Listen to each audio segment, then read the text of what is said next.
ئەمە دەرەنجامی زیاتر لە سێدەیە لە حکومڕانی یەکێتی و پارتیە کە بەشێک لە هاوڵاتی و خێزان و منداڵانی بێباوک لەلایەن کەسانی خێرخواز و لە ڕێی ڕێکخراوەکانەوە هاوکاری دەکرێن.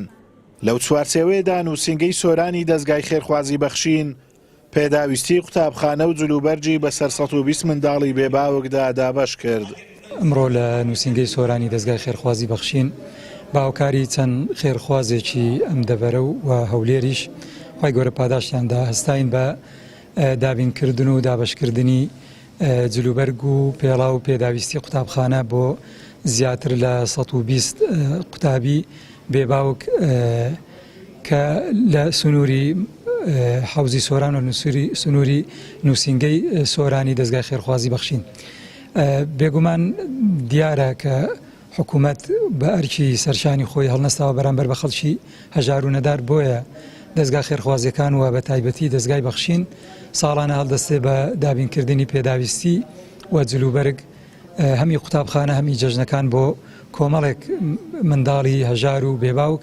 دەستخۆشیی لە بەخشینەکەین خوا خێرەی بنووسی خوایە وەڵا حکوومەتن چا هاوکاریان ناکە هاوکاریان چە نەکە بە قوربان بم دەستخۆشی لێکەم خوا خێرەی بنووسی ئەرێ وەڵا وەعز خەرابە ئەرێ وەڵا وەعز خەرە لە هەندەی خەراتر نابێ.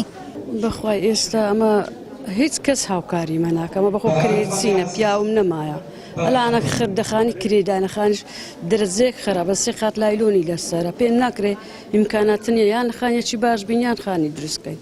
وەڵی دەستخۆشیان لێ یەکەم خوا خێری ئەو خێرخوازانە بنووسی زۆر لێیان مەمنونین کە بەسەر نەکەنەوە.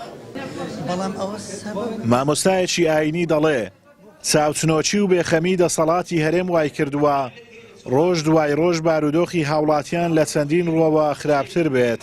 ئەو خەڵکە دەبێت خەڵکی ڕەزیل بەلانێ دەبێت ئەو خەڵکە بەخیل و ئەو خەڵکە ڕژدانە ئەو خەڵکە چاوچنۆکانەی چاویم بڕیوەتە ماڵی ئەو میلەتی بەش یەتیم و پێخاوێن پێداویستی تایبەتیش نادەن دەبێ ئەوانە لا بدەن دەبێت کەسانێک کە بێنن بێنە سەر شان و کە دەستپاک بن دەستنوێژ بن ئەو خێر و خێراتان ناکەن بە ئیزنی خوای گەورە.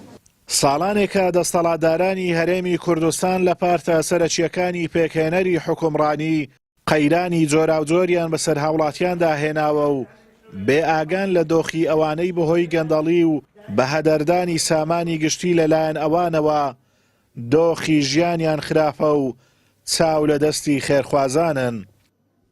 ئازادۆمەراوەی کەناڵی ئاسمانی پەیام سۆران.